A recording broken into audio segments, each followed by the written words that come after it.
Maintenant, la France est bien vivante, elle l'a montré le 11 janvier dernier, mais elle redécouvre ses fractures. Comment trouver ou retrouver la cohésion? Ce soir, après le choc, c'est cette France qui s'interroge sur elle-même, qui est l'invitée de ce numéro spécial des paroles et des actes. France force. Vous n'avez pas, M. Mitterrand, le monopole du cœur. Je crois aux forces de l'esprit. L'histoire abracadabrantesque. C'est travailler plus, gagner davantage. Le changement, c'est une force.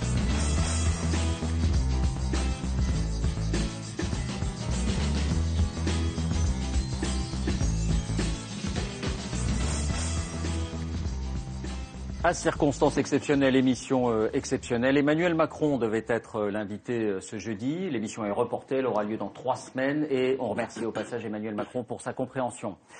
La France après le choc, c'est donc l'intitulé ce soir. On va procéder en 2 temps. Dans quelques instants, on va évoquer ce qu'ont révélé ces événements. Les racines des attentats, les minutes de silence perturbées, cette partie de la société qui ne s'identifie plus, semble-t-il, à la République, l'école déstabilisée. On va en parler très directement avec des enseignants, avec des parents, avec des habitants ou des élus de ces quartiers, avec des intellectuels, Nassira Ghenif, Alain Finkielkraut, et avec la ministre qui est en première ligne et qui a fait des propositions cet après-midi, Najat Vallaud-Belkacem. Mais d'abord, la riposte la plus immédiate, la plus vitale, celle qui concerne notre sécurité face à la menace. Est-elle suffisante, cette sécurité? Sommes-nous bien protégés? Jusqu'où sommes-nous prêts à aller?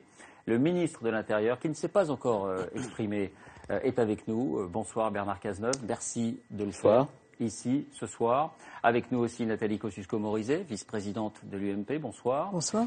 Un avocat soucieux des libertés, Alain Jakubowicz, président par ailleurs de la LICRA. Bonsoir à vous. Le vice-président du pôle antiterroriste du tribunal, au tribunal de Paris, le juge Trévidic. Merci d'être avec nous. Vous avez eu en charge quelques-uns des plus gros dossiers du terrorisme ces dernières années.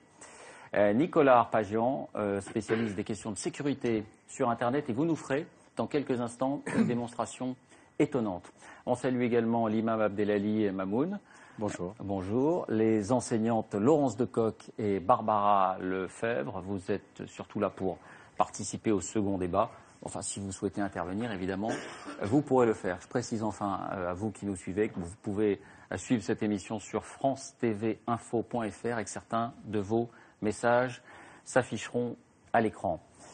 Bernard Cazeneuve, à vous d'abord. 15 jours après les attentats, est-ce que la menace est toujours aussi élevée aujourd'hui en France? La menace est élevée, il faut la regarder en face. Nous sommes face à un terrorisme en libre accès, très différent de celui auquel notre pays a pu être confronté dans les années 90, lorsque des petits groupes, venus généralement de l'étranger, fomentaient et perpétraient des attentats sur le sol national. Aujourd'hui, par l'effet de la numérisation, on en parlera, par le fait aussi que la radicalisation se fait en prison et qu'un certain nombre de délinquants basculent dans le terrorisme. Libre accès, ça signifie qu'à tout moment, on peut s'improviser entre guillemets terroriste et donc la menace peut surgir un peu partout. Il y a le processus d'autoradicalisation, il y a sur Internet une propagande avec des sites, avec des blogs, avec les réseaux sociaux qui diffusent des images, qui diffusent aussi des discours, qui appellent à la haine, qui provoquent au terrorisme et appellent au terrorisme, et par conséquent, nous avons aujourd'hui près de 3000 de nos ressortissants qui sont concernés par ces phénomènes, ceux qui ont eu la tentation de partir en Irak et en Syrie où ils sont partis, à peu près 1200, avec une augmentation de 82% du nombre de ces ressortissants français vulnérables qui se sont engagés dans ces opérations.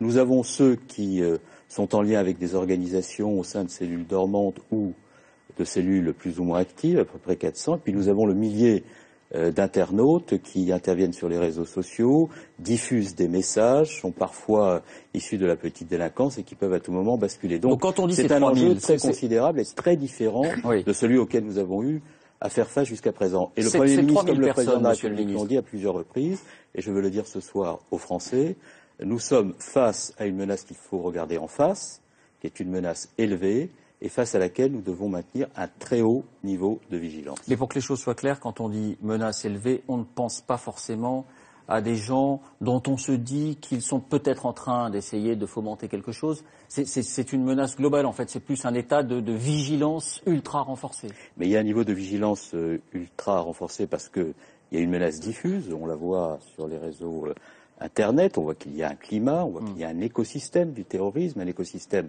numérique notamment, pas seulement. Et puis par ailleurs, j'ai déjà eu l'occasion de le dire, le Premier ministre a dit aussi que le travail de nos services de renseignement a permis de déjouer un certain nombre d'actes au cours des derniers mois. Donc quand je dis vigilance maximale, ça veut dire mobilisation de tous les services qui dépendent du ministère de l'Intérieur et pas seulement, attention à chaque signal, y compris les signaux faibles, de manière à faire en sorte que les Français soient protégés. Et en même temps, 100% de précaution, c'est ce que nous essayons de faire, c'est ce que nous voulons faire, ne signifie jamais le risque zéro. Est-ce que ça signifie qu'il faut que tous ceux qui nous écoutent ce soir s'habituent pendant les semaines, les mois qui viennent, à vivre peut-être avec des militaires dans la rue, à vivre avec des consignes de sécurité renforcées comme c'est le cas actuellement? Ça veut dire qu'il est de notre responsabilité au gouvernement de prendre toutes les précautions. C'est la raison pour laquelle le plan Vigipirate avait été rehaussé avant les attentats, qu'il a été mis au niveau Vigipirate attentat après que les crimes abjects ont été commis, et c'est la raison pour laquelle... Mais ça peut durer des mois. Mais aussi longtemps qu'il y aura une menace sur des lieux de culte, sur des institutions, sur des écoles, il est de notre rôle, bien entendu, d'assurer la protection qu'on s'habitue à ça. Des Français. Aussi longtemps que la menace existera, il faut vivre avec, et en même temps, il ne faut pas se laisser envahir par l'effroi. Si nous prenons tant de dispositions, c'est aussi pour envoyer le signal aux terroristes que nous avons l'intention de continuer à vivre debout, comme nous avons toujours vécu. C'est aussi le sens de la grande manifestation qui a eu lieu dimanche dernier et qui a permis à la République de montrer qu'elle était plus forte que l'effroi qu'on veut lui imposer. Mais en même temps, si on veut continuer à vivre avec un bon niveau de sécurité, il faut prendre des précautions. Il ne faut pas céder à l'effroi parce que ce serait céder aux terroristes, et en même temps, face au risque, il faut prendre toutes les précautions. Vous avez parlé de ces 3000 personnes, vous les avez détaillées. Ce ne sont pas 3000 personnes qu'on est en train de surveiller jour et nuit, dont on surveille chaque déplacement. Mais je vais vous donner quelques chiffres qui montrent l'enjeu auquel nous sommes confrontés et qui expliquent les mesures annoncées par le Premier ministre hier et auxquelles nous avons, avec les ministres concernés, collaboré à l'élaboration. Nous avons 3100 personnes à la Direction générale de la sécurité intérieure qui consacrent 50% de leur activité à la lutte antiterroriste. Nous avons d'autres services qui décèlent les signaux faibles, comme le service du renseignement territorial ou la direction du renseignement de la préfecture de police de Paris. Mais nous avons 3000 personnes qui ne présentent pas d'ailleurs le même niveau de risque, d'où l'importance non seulement de collecter du renseignement, mais d'être capable de l'analyser et de croiser les analyses pour prioriser ce que... Là-dessus, quoi, il y a une centaine de personnes qui sont vraiment suivies? Non, il y a un très grand nombre de personnes qui sont suivies. Quelques dizaines, nous veillons à tout, nous avons plusieurs outils pour cela. La Direction générale de la sécurité intérieure examine la situation de ceux dont elle est convaincue qu'ils peuvent s'engager dans des actes terroristes et de manière à éviter que ces actes ne surviennent. Il y a la plateforme Pharos que j'ai visitée il y a de cela quelques jours, qui est située au sein de la direction centrale de la police judiciaire et qui examine tous les appels qui peuvent intervenir sur Internet, d'appels au racisme, à la haine, qui provoquent et appellent au terrorisme. Donc il y a la direction du renseignement de la préfecture de police, il y a de nombreux services. Mais on comprend que vous ne pouvez pas donner de chiffres précis sur ceux qui font l'objet d'une surveillance jour et nuit maximale. Nous regardons de près la situation des combattants étrangers, nous regardons de près la situation des quelques 400 dont je viens de parler qui sont en lien plus ou moins fort avec des organisations terroristes. Et encore une fois, le principe, c'est le principe de précaution maximale, par la mobilisation de tous les moyens dont nous disposons. Ces moyens sont des moyens humains. Nous allons les renforcer considérablement, alors que depuis 2 ans, nous avons déjà fait des efforts, 2 lois sur le terrorisme, 432 recrutements à la Direction générale de la sécurité intérieure, 12 millions de budget annuel pour renforcer les moyens technologiques et améliorer la performance de nos services. Le Premier ministre a annoncé hier plus de 1000 emplois dans les services de renseignement dépendants du ministère de l'Intérieur pour que nous soyons plus efficaces encore, 233 millions de budget pour investir dans les infrastructures informatiques, dans les moyens dont la police et la gendarmerie ont besoin, des véhicules aux moyens numériques, en passant par les réseaux les infrastructures numériques et les applications du ministère de l'Intérieur. On a vu, par exemple, au moment du retour des 3 djihadistes, qu'on a vu un problème avec le système Keops qui rassemble au ministère de l'Intérieur tous les fichiers, parce que les systèmes d'information ont fait l'objet d'un sous-investissement et que quand vous mettez beaucoup d'implications sur des infrastructures qui ont vieilli, vous avez un problème. Nous allons investir massivement dans tous les outils dont le ministère a besoin. Massif. Vous parliez investissement massif de modernisation et d'efficacité. Nous l'avions engagé, 2 lois sur le terrorisme, des recrutements, des investissements, et nous poursuivrons. Et vous poursuivez. La loi sur le terrorisme, l'une de ces dispositions, peut-être l'une des plus, celle qui a plus frappé le public, c'était la tentative faite pour empêcher ceux qui sont en France d'aller faire le djihad à l'étranger et en particulier en Syrie. Est-ce que vous dites ce soir, on peut empêcher complètement quiconque souhaite partir de le faire? D'abord, les décrets d'application ont été passés en Conseil des ministres il y a de cela quelques jours. Ce sont des décrets qui devaient passer en Conseil d'État. Ils ont suivi la procédure dans un laps de temps extrêmement court. Donc aujourd'hui, nous sommes en situation de mettre en œuvre cette mesure. Pourquoi est-ce que nous mettons en œuvre cette mesure? C'est-à-dire que personne aujourd'hui ne peut plus partir sous peine de se voir confisquer son passeport. Vous avez à peu près le tableau de ceux qui représentent un danger et qui ne pourront pas partir sur ces théâtres-là. Soyons précis, dès lors qu'il y a une suspicion d'engagement d'un certain nombre d'acteurs dans des opérations à caractère terroriste, notamment en Irak, en Syrie ou ailleurs, il y a la possibilité aujourd'hui de mettre en place, sous le contrôle d'un juge administratif, l'interdiction administrative de sortie du territoire, de prendre des papiers d'identité. On donnera un récépissé pour que la vie à l'intérieur du territoire national puisse se poursuivre. Pourquoi est-ce que nous faisons cela? Parce qu'il y a eu un débat. On comprend bien les raisons. On se demande si ça peut être efficace à 100% pour empêcher tous les départs. En tous les cas, c'est beaucoup plus efficace. 100%, ça n'existe pas en aucune matière. En tous les cas, ça permettra d'empêcher le départ d'un très grand nombre de ceux pour lesquels nous disposons d'informations et qui veulent partir. Et cet outil-là, nous en avons besoin. Nous ne l'avions pas jusqu'à présent, nous l'aurons maintenant. Pourquoi est-ce que nous le faisons? Parce qu'il y a eu un débat sur l'opportunité de faire cela. Il y a des représentants politiques français qui ont indiqué, et des chercheurs et parfois des spécialistes, qu'il valait mieux les laisser partir plutôt que de les retenir en France. Mais si nous les laissons partir, que se passe-t-il? Ils s'engagent dans des exactions sur le théâtre des opérations terroristes. On a vu des vidéos de décapitation, de crucifixion, d'exécution en nombre. Et quand ils reviennent, s'ils n'ont pas été détruits physiquement sur place, il y a 73 Français qui ont perdu la vie sur le théâtre des opérations terroristes, ils reviennent psychologiquement détruits et souvent inspirés par le seul instinct de la haine.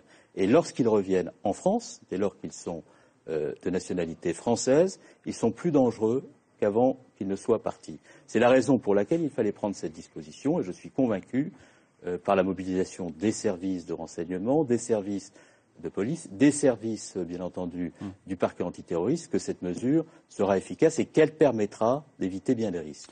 Nathalie Kosciusko-Morizet, est-ce que vous dites ce soir, les orientations du gouvernement, même si on peut faire plus, même si on peut faire un peu différemment, vont dans le bon sens?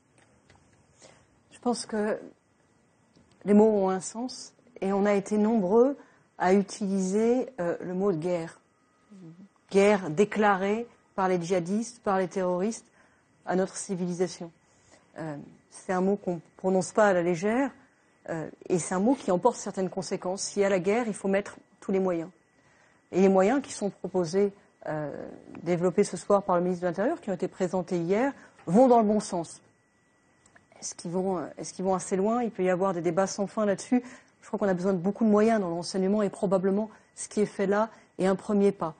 Est-ce qu'ils vont assez vite? C'est surtout là-dessus que je me pose la question. La formation des policiers, c'est à ça que vous pensez, comme le disait Nicolas Sarkozy hier? Pas seulement. Je pense aussi à des mesures qu'on a déjà travaillées à l'Assemblée nationale, sur lesquelles on a déjà eu des débats, parce que beaucoup des mesures qui ont été proposées ont déjà fait l'objet de débats dans les assemblées et que probablement on pourrait mettre en œuvre très vite, sans attendre un travail en commission qui est sans doute utile. Alors un exemple pour d'autres mesures.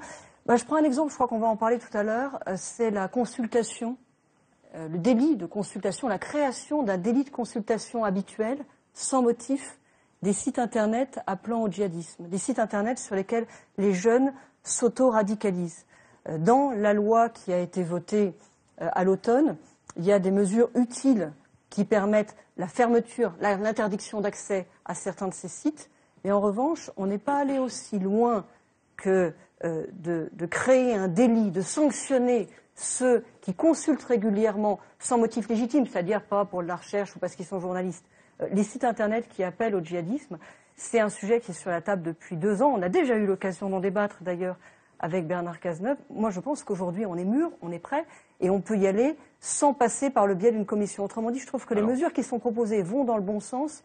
Je trouve qu'on doit aller encore plus vite. On peut probablement aller encore plus vite dans cette direction parce que, comme vous l'avez signalé, la menace est là, elle est présente, elle est forte, elle est vive. Alors, je veux dire un mot. Un délit de consultation de ces sites sur Internet, c'est possible de le faire immédiatement sans attendre effectivement, comme le dit Nathalie Kosciusko-Morizet dit 2 choses que je prends tout à fait en compte parce qu'elles sont importantes. Premier sujet, il faut aller vite. Je partage tout à fait ce sentiment, c'est le souhait du président de la République et du Premier ministre de faire en sorte que les décisions annoncées hier soient rapidement exécutées.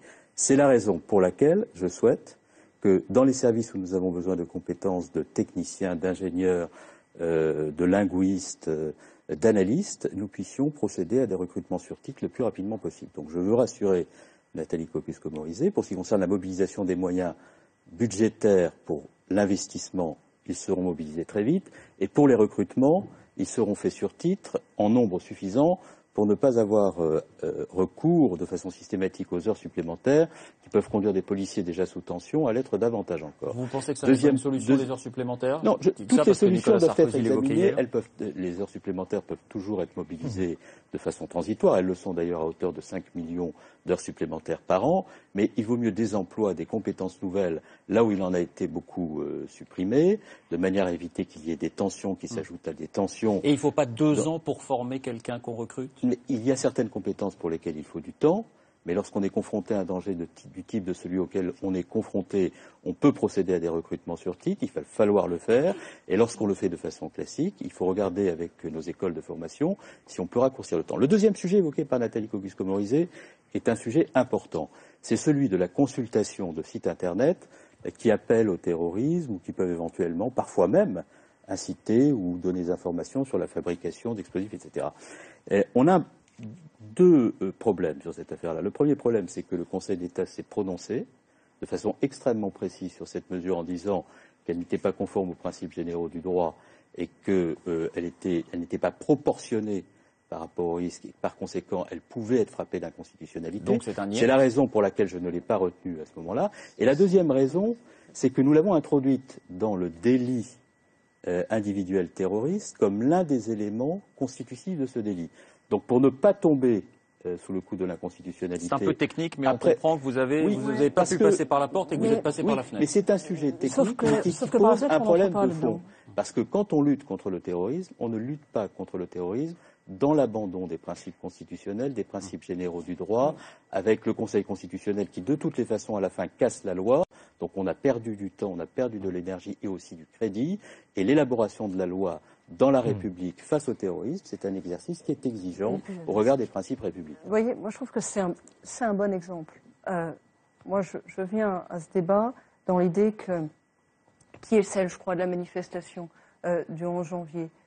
On a un ennemi maintenant qui est identifié et chacun a ses divergences, ses points de vue, mais on a tous un ennemi et on doit mettre tous les moyens pour le combattre. Et la question, on ne va pas faire la liste, savoir si les mesures que vous avez proposées hier avaient été proposées avant par d'autres et rejetées et pourquoi. Je m'en moque même complètement. Est-ce que les mesures ont été proposées par la droite, par la gauche, c'est pas le sujet. La question, c'est est-ce que c'est efficace? Mais sur cette mesure précise, elle est sur la table depuis plus de 2 ans. Moi, j'avais lancé un amendement en ce sens pour proposer d'interdire la consultation régulière de sites appelant au djihadisme en juillet 2012. À l'époque, c'était Manuel Valls qui avait fait le débat en commission des lois, et d'ailleurs, je crois qu'il était pour la mesure, et qu'il n'avait pas eu l'arbitrage, mais on avait senti qu'il était, voilà, vous me le dites, qu'il était plutôt favorable. J'avais lancé cette proposition à la suite d'une expérience, en l'occurrence comme mère de Longjumeau, en face d'une mère de famille qui avait été mariée à un Algérien radicalisé, qui avait ses fils aînés qui s'étaient radicalisés, qui avait son dernier qui était préadolescent, et les aînés lui faisaient visualiser des vidéos de décapitation sur fond de psalmodiation du Coran, et il n'y avait pas de moyens, il n'y avait rien, si vous voulez. Donc je m'étais dit, cette mesure n'empêcherait pas, on est bien d'accord, des gens qui sont déjà radicalisés de commettre des actes, mais elle peut être un outil, par exemple, quand on sait qu'il y a un risque, on vient investiguer dans votre ordinateur, on voit qu'il y a des traces de la consultation de ces sites, on peut ouvrir une information, créer le délit, créer un outil. Et ce n'est pas vrai que c'est impossible, puisque ça existe pour la pédopornographie. Mais ça, on l'a fait. Aujourd'hui, ça existe pour la pédopornographie. Non, on l'a pas fait de cette manière-là. On l'a représenté au printemps dernier, je veux dire à l'été dernier, et ça n'est pas fait de la manière qui permet d'en faire un délit. Non, je vous invite à lire de façon extrêmement précise la loi du 13 novembre 2014. J'étais en commission des lois dans le débat avec vous. Justement, et vous vous souvenez, comme vous étiez en commission des lois, au moment où Guillaume Larrivé a fait sa proposition de loi, dont j'ai pris une grande partie des on ne va pas rentrer dans le détail de la procédure. Non, mais c'est très important parce que qu'est-ce que j'ai mis dans la loi concernant Internet? J'ai mis 2 dispositions qui vont entrer en vigueur le 1er février. La première, et ça a été très débattu, y compris dans la presse, y compris d'ailleurs dans la discussion avec les associations des droits de l'homme. Premier point, j'ai proposé qu'on bloque les sites dont vous parlez qui appellent au terrorisme et provoquent au terrorisme dès lors que les grands opérateurs, après qu'on leur a signalé ces vidéos, ne le font pas de même. Donc c'est dans la loi. C'est dans la loi et les décrets d'application paraissent le 1er février. Deuxièmement, j'ai demandé le déréférencement de ces sites aux grands opérateurs Internet. Le décret est devant la Commission européenne. Donc ce dont parle Nathalie Kosciusko-Morizet est précisément ce que j'ai mis dans la loi du 13 novembre. Alors on fait une parenthèse, si vous le voulez bien. Avant d'entendre le juge Trévidic, je voudrais qu'on donne la parole à Nicolas Arpagian, parce qu'on va parler justement de ces questions d'Internet, et vous, c'est un peu votre spécialité. Oui. Et on va se livrer avec vous, pour tous ceux qui ne voient pas très bien à quoi ça correspond. On sait bien que c'est le principal, peut-être l'un des principaux vecteurs d'endoctrinement.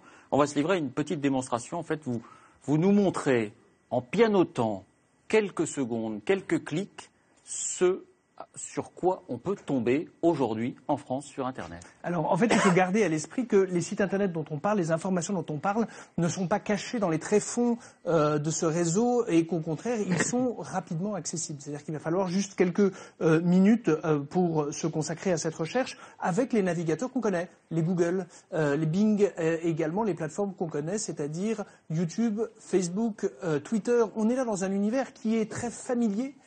Sur lequel se trouve pas de connaissances particulières à avoir. Au contraire. Et vous allez voir, la deuxième particularité, c'est que les gens qui mettent à disposition ces informations le font dans un esprit de service. Ils sont là pour vous répondre à vos questions. Par exemple, comment partir au djihad, comment est-ce que je dois convaincre mes parents. Et donc on s'aperçoit qu'à chaque fois, c'est d'essayer d'être un vrai professionnel de la prestation de service, c'est-à-dire je réponds aux problèmes que vous avez et je participe à la solution. Comme si on vendait des aspirateurs. Exactement. Et d'ailleurs, souvent, voilà, par exemple, c'est assez flagrant sur le site en question, l'image là, on vous dit voilà, comment obtenir la permission de ses parents pour partir faire le djihad. Alors vous avez effacé quelques voilà, données pour pas qu'on puisse les identifier clairement. Bien sûr, même si c'est accessible. Voilà, c'est une comment dire, un paravent de pure forme.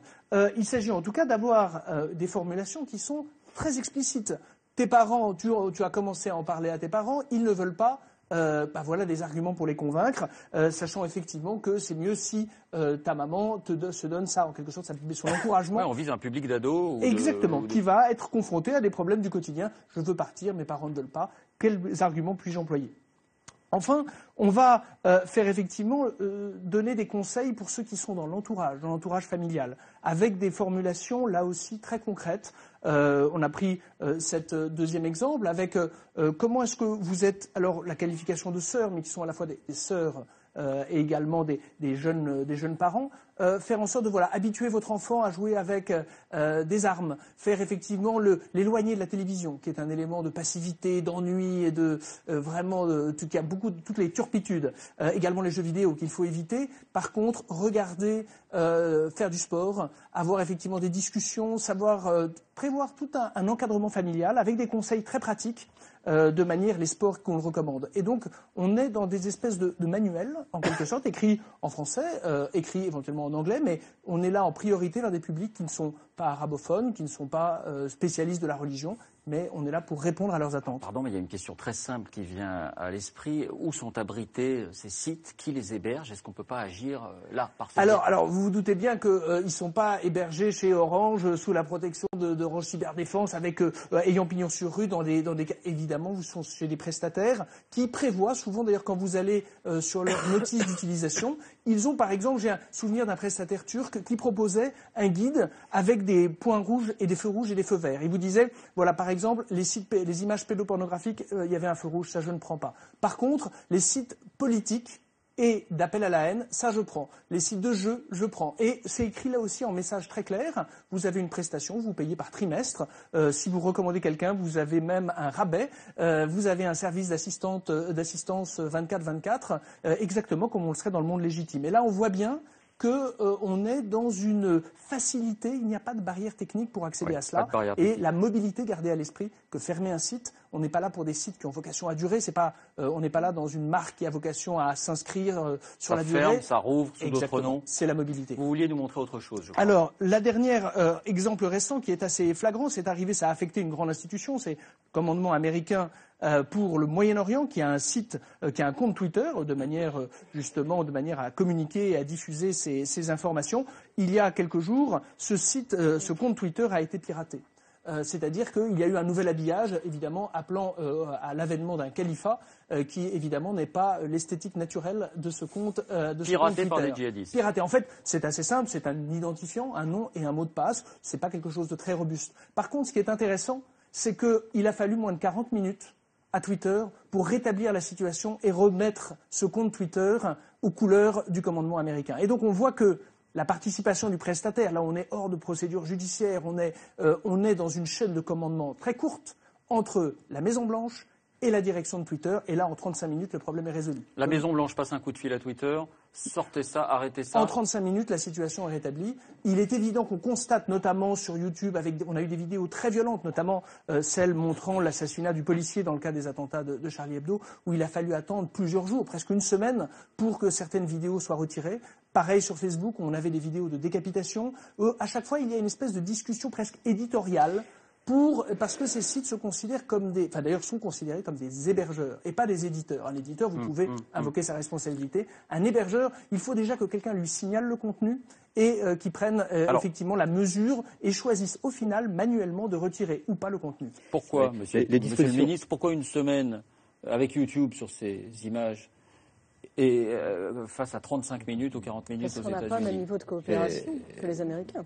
2 points. D'abord, la plateforme Pharos a enregistré, dans les jours qui ont suivi l'attentat, 1300 attaques de sites publics. Et nous avons eu 25 000 signalements d'appels à la haine, de propos de soutien aux terroristes. Et lorsque des vidéos ont été diffusées, après que des contacts ont été pris avec les grands majors d'Internet, elles ont été interrompues immédiatement. La visite que j'ai faite auprès de la plateforme Pharos a montré qu'après le traumatisme causé par les attentats de Paris, il y a eu une prise de conscience beaucoup plus forte des grands opérateurs Internet. Mais elle n'est pas suffisante. Là on dit une semaine de délai. Non, mais en fait, il y a des situations très disparates. Globalement, les choses se sont quand même beaucoup mieux passées que d'habitude. Voilà, mais vous imaginez on a une nette amélioration. C'est-à-dire pourquoi c'est si difficile? Il faut faire 2 choses.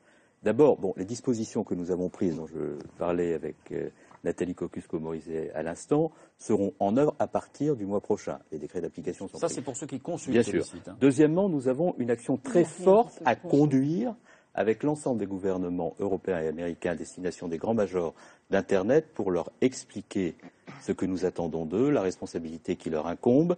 Et les Américains, ils étaient présents à la réunion du dimanche de la manifestation au ministère de l'Intérieur, sont désormais très déterminés à agir avec les autorités européennes à destination de ces opérateurs pour les sensibiliser. Mais vous dites clairement, les grands groupes comme YouTube, ils traînent un peu les pieds. Oui, mais il faut agir de façon massive. Il faut que les États se mobilisent ensemble vis-à-vis d'eux. Et il faut que l'Union européenne elle-même prenne des dispositions. Nous avons une plateforme européenne qui s'appelle Check the Web, qui est positionnée à Europol. Elle doit faire son travail de sensibilisation, vous la connaissez. Et deuxièmement, il faut que tous les pays de l'Union européenne, ensemble, autour du coordonnateur à la lutte antiterroriste au sein de l'Union européenne, Gilles de Kerchove, mobilisent toute leur énergie à destination des opérateurs pour les sensibiliser. Et moi, je souhaite que l'Union européenne prenne une directive qui prenne les mêmes dispositions que ce que nous avons mis dans la loi française en matière de blocage des sites, de déréférencement des sites, pour que les législations des pays de l'Union s'adaptent et que la pression sur les opérateurs s'accroisse pour qu'ils s'autorégulent. Vous aviez une dernière chose à nous montrer. Effectivement, simplement garder à l'esprit que David Cameron a rencontré la semaine dernière Barack Obama précisément sur cette question et que l'Europe doit avancer également d'un point de vue commercial. Parce que là, on parle de plateformes qui sont financées par la publicité et il faudrait que l'Europe joue son rôle d'acteur économique de manière à être tout aussi convaincant qu'une directive. Parce qu'il faut quand même rappeler qu'on est un marché pour eux et que les annonceurs n'apprécient quand même pas trop d'être associés, de voir leur publicité associée à des pages effectivement d'appel à la violence. Ce qui est certain, c'est que la logique même du réseau social, comme Facebook par exemple, est ce qu'on appelle la logique affinitaire. C'est-à-dire que l'algorithme est fait en sorte d'identifier vos centres d'intérêt et de faire en sorte que de vous présenter et de vous suggérer, connaîtriez-vous Nathalie Kosciusko-Morizet qui est intéressée par l'écologie, l'environnement et les questions de technologie. Mais ça marche aussi pour effectivement, le djihad. puisque dès lors que vous avez marqué votre intérêt, vous avez liké la page de Daesh, vous avez marqué vous avez mis des vidéos, vous avez fréquenté des pages qui sont liées à cet islam extrémiste, évidemment, on vous associe et l'algorithme, en fait, sert presque d'agent recruteur, en quelque sorte, puisqu'il vous amène d'autres contacts et vous suggère d'autres sites et d'autres informations. Vous en avez un exemple, je crois. Alors, effectivement, avec ce cas-là, tel qu'il a été présenté, et d'ailleurs, on a un bon exemple d'illustration avec ce journaliste de l'Obs, effectivement, il faut quelques jours, à partir du moment où vous montrez, vous témoignez des marques d'intérêt, pour faire en sorte qu'on vous présente, la machine s'auto-alimente et vous fait découvrir des contacts ou des individus qui ensuite, au bout d'un moment, s'ils vous jugent suffisamment crédibles, vous donnent rendez-vous sur d'autres plateformes qui là sont beaucoup plus discrètes et permettent de gravir les échelons et de se rapprocher éventuellement d'une quête. Moi j'ai une question plus très physique. simple. Quand il y a une image pédophile qui est consultée, il y a automatiquement un signalement et puis l'image est enlevée. C'est pour ça qu'il faut le même dispositif pour le djihadisme que pour la pédophilie, ce qui n'est pas le cas aujourd'hui. Ça c'est pour celui qui consulte. Il y a une simplement phase le même d'interprétation. dispositif. La seule chose, c'est que la pédophilie, il y a un consensus, il y a une convention du Conseil de Enfin, l'Europe. une vidéo de décapitation, il n'y a pas besoin d'avoir débat. Bien sûr, mais il s'avère que si on prend l'exemple de Facebook a une discussion éditoriale, c'est-à-dire que de la même manière, on a eu d'ailleurs aujourd'hui le cas du procès ce jeudi du tableau L'origine du monde de Courbet, le début de la plaidoirie a eu lieu aujourd'hui, et effectivement l'argument juridique de l'avocat de Facebook, c'est de dire mais je ne comprends même pas que nous Facebook nous soyons devant un tribunal français parce que l'utilisateur qui se plaignait que son compte avait été fermé parce qu'il avait présenté ce célèbre tableau de Courbet qui avait été jugé comme de la pornographie par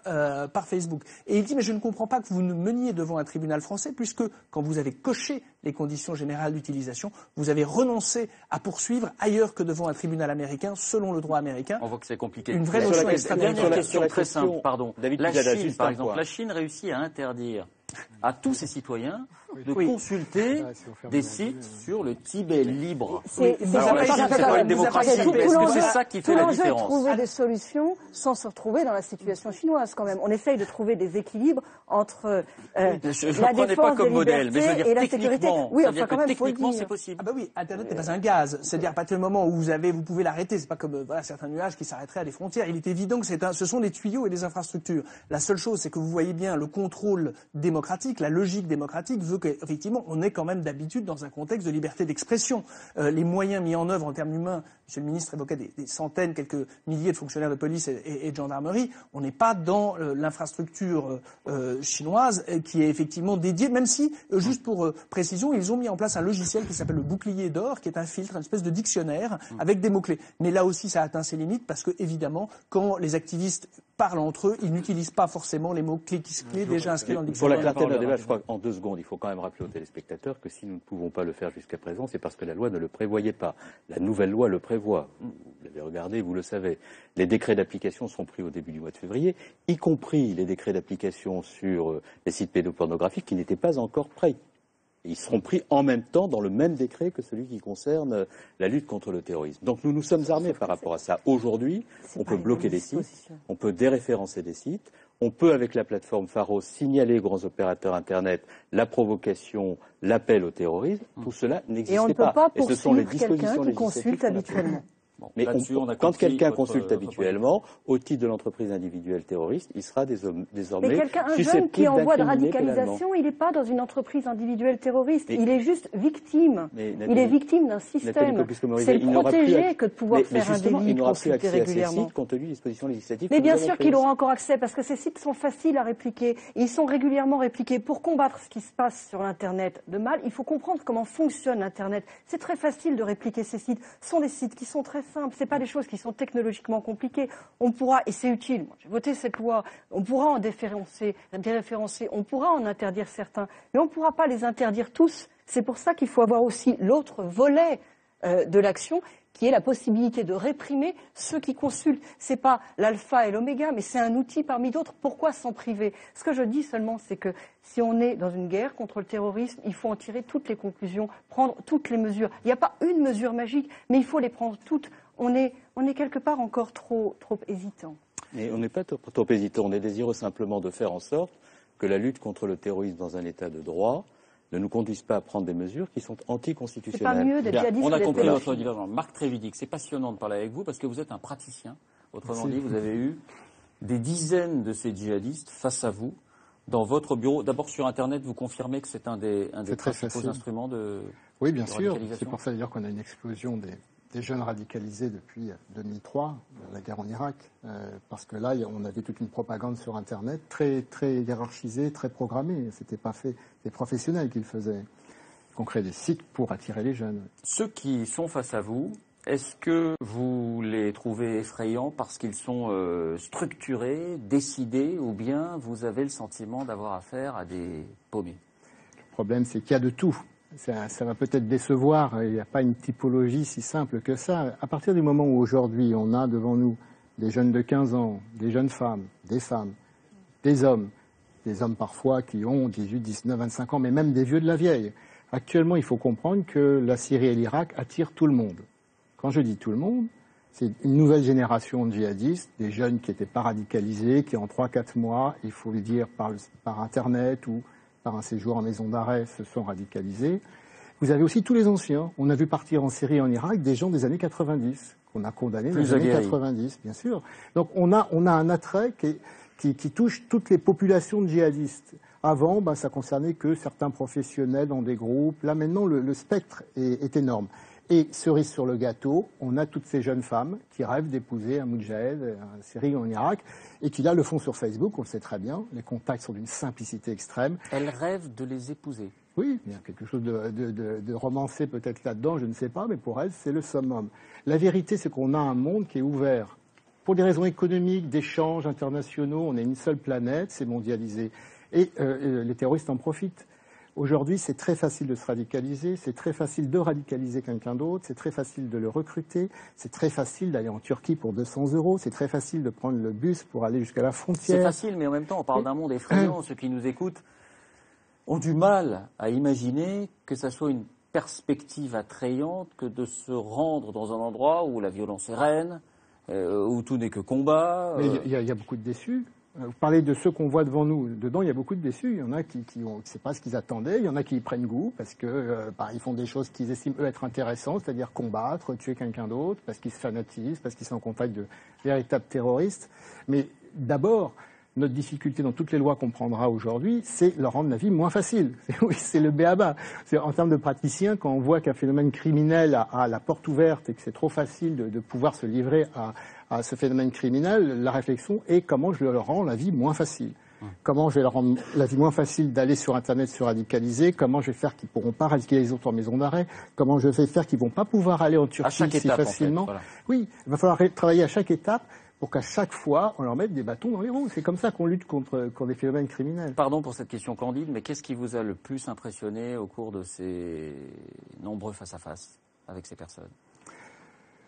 Écoutez, je pense que c'est malgré tout ces jeunes qui reviennent et qui, pour quand même pas mal d'entre eux, ont un discours plutôt apaisé. Alors, bon, il y a des atrocités actuellement à Paris, et donc si j'ai ce discours, ça va peut-être paraître bizarre, mais il y en a beaucoup qui actuellement partent, essayent de quitter l'État islamique, ont du mal à fuir l'État islamique, se présentent au consulat à Ankara ou autre, donc nous sommes envoyés par les Turcs, ils savent qu'ils vont aller en prison. et qui racontent des horreurs, des atrocités, des choses que moi je n'avais jamais vues. J'ai commencé en 2000 l'antiterrorisme, je n'avais jamais vu des gens me raconter des scènes aussi horribles que ce qui se passe en Syrie ou en Irak. Ça n'a jamais existé. On peut parler des 95, tout ce que vous voulez dans l'histoire de l'antiterrorisme. Je n'ai jamais vu, moi, des décapitations en place publique, des viols de communautés considérées comme hérétiques, etc., en tout cas mécréantes. Il se passe des choses, voilà, qui sont du domaine du crime contre l'humanité, clairement. D'ailleurs, on pourrait aussi se poser la question de l'intervention ou pas de la Cour pénale internationale dans ce qui se passe. Ils sont très frileux là-dessus. Peut-être parce qu'il faudrait voir aussi ce que Bachar a fait, j'en sais rien. Moi, je ne fais pas de politique sur ce point de vue-là. Mais manifestement, on a un phénomène d'une ampleur et d'une violence extraordinaire et des gens, effectivement, reviennent détruits. Raison de plus pour les empêcher de partir. Votre intuition, c'est que ce sont ces filières internationales qui sont les plus à craindre, ceux qui partent et puis qui reviennent? Ou est-ce qu'il y a aussi des profils? Amédi Koulibaly n'est jamais parti. Oui. Amédi Koulibaly est toujours resté en France. Il est passé à l'acte. Là, c'est malheureux. Je vais faire un peu de statistiques. Jusqu'à présent, tous ceux qui ont essayé de faire des attentats en France ou qui ont réussi à faire des attentats étaient allés sur une zone de djihad. C'est vrai que Koulibaly est une exception. Ceci dit, il était bien encadré par des gens qui, eux, avaient été sur des zones de djihad. Pas les moindres, parce que le Yémen, c'est pas rien. Donc, on a quand même quelqu'un qui n'est pas tout seul, qui était quand même bien encadré. Jusqu'à présent, il se trouve que les gens les plus dangereux sont ceux qui sont allés faire la guerre ailleurs, qui ont intégré un groupe terroriste, qui ont eu une formation, et qui ont vraiment une formation aussi idéologique très forte, et qui, à force de voir les cadavres autour d'eux, considèrent que tuer à Paris des civils, c'est pas grand-chose. Ça relativise l'idée de la violence. Par rapport à une bombe qui tombe sur Raqqa, ou par rapport aux atrocités qu'on leur a fait commettre aussi. Qu'est-ce que vous voulez, un petit jeune qui arrive là-bas, qui a 19 ans, là, on va le tester, on va lui faire décapiter un être humain. Qu'est-ce que vous voulez? Comment vous voulez qu'il s'en sorte? Il devient ou très dangereux ou dégoûté, et on n'est même pas capable de faire la différence entre les deux. Alain Jakubovic, je voudrais qu'on évoque simplement l'avenir de notre société. On l'a dit, cette menace et le risque de durer. Alors, il y a toujours dans la balance la sécurité et puis les libertés. Est-ce que vous êtes inquiet, vous, en tant qu'avocat, peut-être aussi en tant que défenseur des droits de l'homme, du cours que sont en train de prendre les choses? Écoutez, je veux dire, c'est le citoyen qui a envie de vous répondre, tout simplement. Vous avez commencé votre sujet en parlant de riposte. Et nécessairement, et tout à fait logiquement, vous avez donné la parole à Monsieur le ministre de l'Intérieur. Je crois que la plus belle riposte, la plus forte, la plus puissante, c'est celle du peuple de France dès le 7 janvier. Je veux dire, ces Français qui sont descendus dans leur ville, sans mot d'ordre, sans bannière, sans rien, dans le silence, et une France qui était debout, une France qui résiste, la vraie France, j'ai envie de dire, et qui s'est prolongée évidemment au cours de ce dimanche avec une organisation plus importante, etc. Ça, c'est absolument essentiel. Vous savez, le gouvernement gouverne, le législateur légifère, les imams prient, les citoyens ont leur rôle. Et je crois que c'est extrêmement important de le dire à cet instant. Tout ce que nous venons de dire, qui est extrêmement technique, d'une certaine façon, je ne suis pas sûr que ça soit intelligible pour le plus grand nombre de nos concitoyens et de vos téléspectateurs. Et puis, beaucoup de pessimisme, beaucoup de noirceur dans tout ça. Mais il y a également, puisque c'est votre question, des raisons d'espérer. Des raisons d'espérer dans cette unité nationale dont on espère qu'elle aura un lendemain, véritablement, et pas seulement un lendemain de façade. Vous savez, j'appartiens à ces vieux militants des droits de l'homme, comme vous le disiez tout à l'heure, des manifestations au cours desquelles on n'a dit plus jamais ça.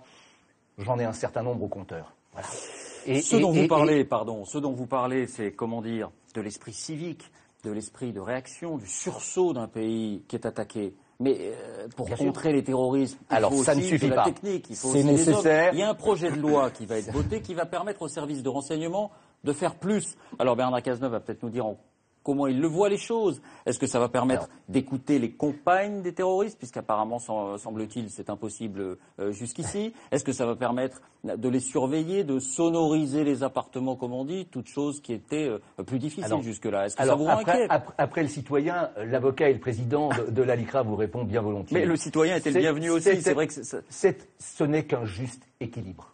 Ce n'est qu'un juste équilibre entre la nécessité absolue, évidemment, de se protéger, et pour le gouvernement de protéger l'ensemble des Français, bien sûr, et l'état de droit. Qu'est-ce qui s'est passé aux États-Unis après le 11 septembre? Ce fameux Patriot Act. Une loi qui est prise en quelques semaines. Eh bien, moi, je vais vous le dire, en tant que citoyen français, je n'en veux pas. Et on a vu les effets qu'avait cette loi. Je crois qu'il y a un juste équilibre à trouver, et au-delà de cette multiplication, surmultiplication de lois, on a entendu le discours entre Mme Kosciusko-Morizet et M. Cazeneuve. Moi, je veux dire, en tant que praticien, je ne crois pas que ce soit en empilant les lois qu'on va trouver la solution. C'est en se donnant des moyens. D'abord, la volonté politique. Même en matière d'Internet, des choses sont possibles. Sur la pédopornographie, nous y sommes arrivés.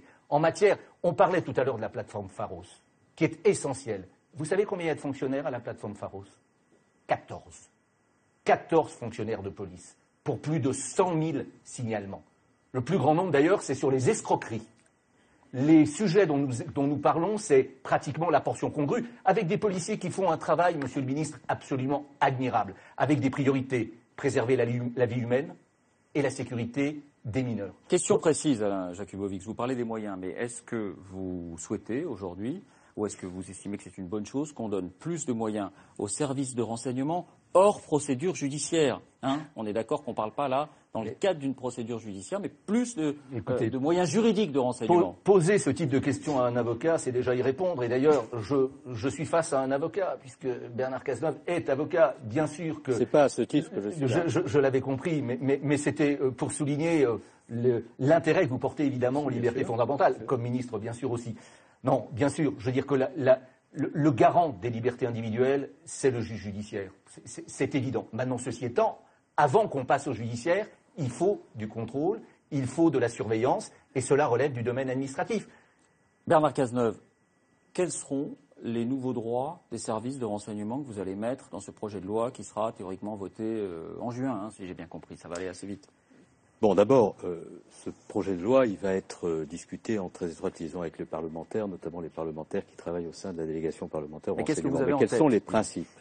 Les principes, c'est de faire en sorte que nous puissions renforcer l'activité des services de renseignement pour ce qui concerne ceux qui sont dans des activités terroristes, qui ont été condamnés pour ces activités et qui seront portés dans le fichier qu'a annoncé le Premier ministre, et de le faire dans un cadre où la capacité de contrôle de l'autorité administrative sera renforcée. Parce que, pour moi, la lutte contre le terrorisme, si elle appelle des moyens particuliers d'intervention de la part des services de renseignement au titre de la police administrative, pas dans un cadre judiciaire, tout cela ne peut se concevoir que si l'on renforce considérablement les pouvoirs de contrôle des autorités administratives indépendantes. Plus de possibilités dans un cas, plus de contrôle. Plus de possibilités ne peut être envisagée que dès lors qu'il y aura plus de contrôle. Par exemple, nous avons vu que nous opérions des interceptions de sécurité sur un certain nombre de ceux qui se sont engagés dans des opérations terroristes par le passé.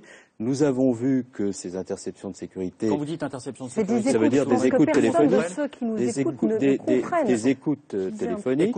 Ces écoutes téléphoniques-là se font dans un cadre juridique, avec une autorité administrative indépendante qui contrôle, et on ne peut pas, quand il n'y a pas de résultat de ces écoutes téléphoniques, quand ces écoutes téléphoniques ne révèlent pas qu'il y a des actes terroristes en préparation, les poursuivre à l'infini. Eh bien, je pense qu'il faut pouvoir, pour des publics extraordinairement dangereux, face à des cellules dormantes qui à tout moment peuvent se réveiller et faire des actes terroristes, pouvoir, dans un cadre très précis, avec le contrôle du juge administratif, prolonger ces écoutes. Est-ce qu'il faut le faire pour l'entourage des personnes qu'on surveille ?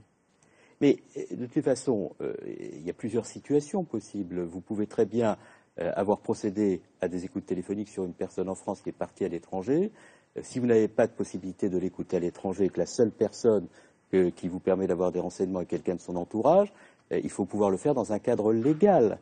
Et tout cela doit se faire sous le contrôle du juge. Donc ça se fera aussi. Mais ça peut se concevoir si c'est nécessaire pour prévenir des actes terroristes graves, et je crois que les Français sont quand même désireux, après ce qui s'est passé, de voir le gouvernement français les protéger, mais ça ne peut pas se faire sans contrôle, sans règles, sans principe. Dernière chose, la philosophie qui est la nôtre, c'est plus d'efficacité, et s'il y a plus d'efficacité, plus de contrôle. Les fameuses balises qu'on peut placer sous les voitures et qui avaient été interdites, encore une fois, hors procédure judiciaire. Mais cela ne peut se faire que dans un cadre judiciaire. Voilà, ça ne changera pas.